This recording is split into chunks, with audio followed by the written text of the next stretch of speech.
Welcome to this explainer. Today we're building a highly practical, step-by-step toolkit to help you apply Gayatri Chakravorty Spivak's postcolonial theories to your own literary analysis. Honestly, I'm so excited to guide you through this because Spivak's work, it literally shifts how we read. We're moving way beyond just pointing out oppressed characters. Instead, we're going to learn how to decode the very structure of voice and silence within a text. If you're studying literature right now, this revision guide is going to fundamentally change how you write your essays. Let's get into it. Here's our agenda. Basically, your syllabus for today. We've got 1. Defining the subaltern. 2. The anatomy of silence. 3. Narrative authority. 4. Epistemic violence. 5. Reading for gaps. And finally, 6. The ethical reader. Starting right off with Section 1, defining the true subaltern, moving beyond just visible oppression. So, we need to begin by completely shattering a really common misconception. When you're analyzing a text and you come across a poor laborer, or maybe someone from a socially disadvantaged background, ask yourself, does their economic status alone automatically make them subaltern? Look, it is incredibly tempting to just point to the absolute poorest character in a novel and say, boom, there they are, that's the subaltern. But Spivak's theory demands that we look much, much closer than that. Because the answer is actually no. A true subaltern is structurally excluded from representation. That means their voice totally lacks authority in the narrative machinery. Think about it. If a poor laborer in a novel is given this strong, clear voice, rich internal thoughts, and real narrative authority by the author, they aren't actually structurally silenced within that specific story, right?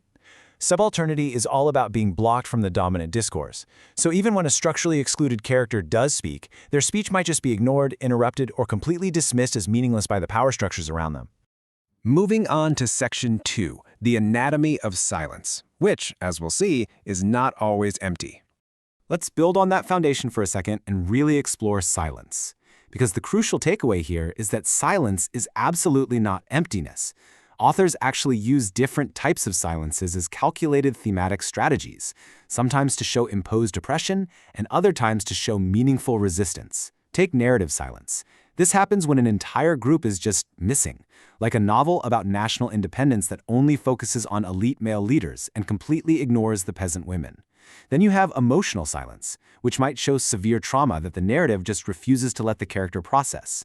And linguistic silence, that occurs when a text literally lacks the vocabulary to describe something, like colonial violence, choosing instead to be super vague out of shared discomfort. Narrative authority and mediation. We're shifting gears now from looking at the characters themselves to examining the immense, incredible power held by the narrator. Because here's the thing, the subaltern rarely appears in literature without being mediated or heavily filtered by someone else. So here's your step-by-step guide to detecting narrative bias. Always evaluate who is telling the story and how heavily they are filtering the reality of the marginalized. Step 1 is absolutely crucial. Is the narrator an educated urban elite telling a story about a rural village? This dynamic shifts over time, by the way. In older colonial literature, it's very often the imperial officers silencing the colonized. But contrast that with contemporary, post-independence narratives. There, a new national elite, maybe an urban, upper-class narrator, might still structurally exclude and silence rural workers or lower caste communities. The structure of exclusion is still there, even if the players have totally changed. A really vital distinction to make here is that a text might actually seem super sympathetic by speaking for the oppressed, but it often violently replaces their self-determination with dominant expectations. Say an elite narrator gives this long, passionate speech defending the poor, but never actually lets the poor speak for themselves. In that case, the text is just speaking about them, turning them into mere objects.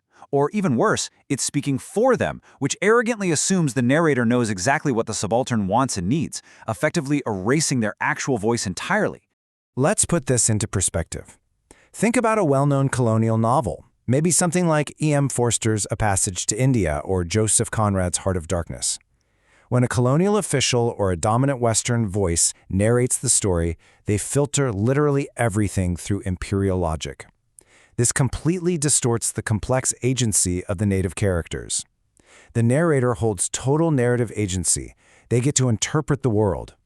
Meanwhile, a marginalized character, like a rural native woman, is presented merely as a flat stereotype, maybe just a symbol of backward tradition or a victim needing rescue. The narrative completely ignores that she is a complex, fully realized individual actively navigating a dual oppression of both empire and household patriarchy. That brings us to Section 4, Decoding epistemic violence. This is such a foundational concept in Spivak's theory, understanding how knowledge itself gets weaponized. Epistemic violence occurs when dominant frameworks explain away subaltern behavior. It's like taking a highly conscious peasant uprising and just calling it mere superstition or mass hysteria. It's violence, but at the level of knowledge. When a character's own lived understanding of their world just vanishes because the accepted official version of truth completely overwrites it, that right there is epistemic violence. When you're revising a text for an essay, definitely use this checklist to spot where a narrative is imposing its own truth and erasing the subaltern's internal logic. A perfect example would be a courtroom scene in a novel, where a lower-class woman's testimony is entirely dismissed by the judge simply because she's uneducated.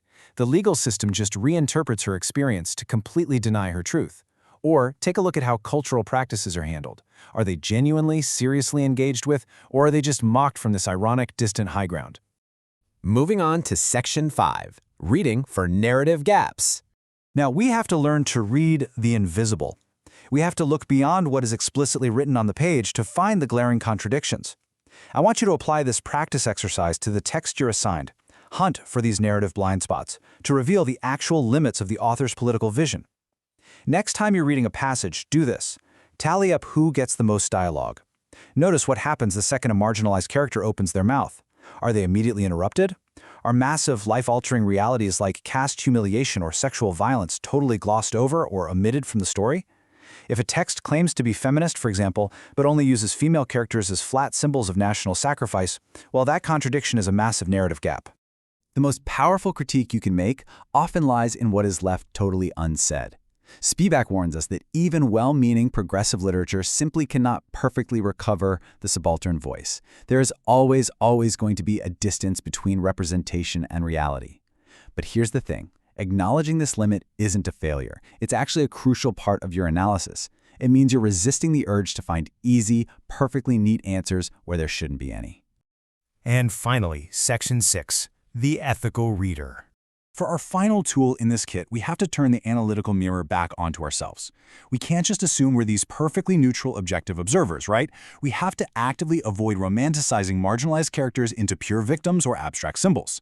So when you finally sit down to write your essay, you have to remember that your own education, your cultural background, and your institutional position are heavily shaping exactly how you interpret the silence in whatever text you're looking at.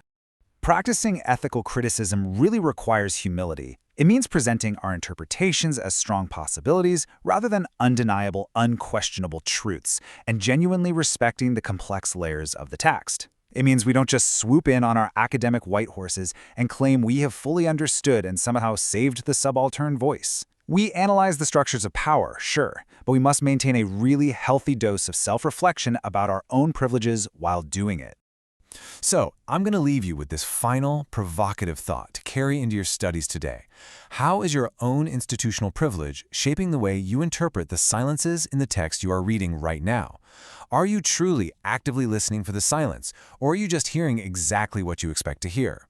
Take this toolkit, look for those structural exclusions, map out the narrative authority, and start reading the gaps. I promise, you will never look at a literary text the same way again. Thanks so much for joining me on this explainer.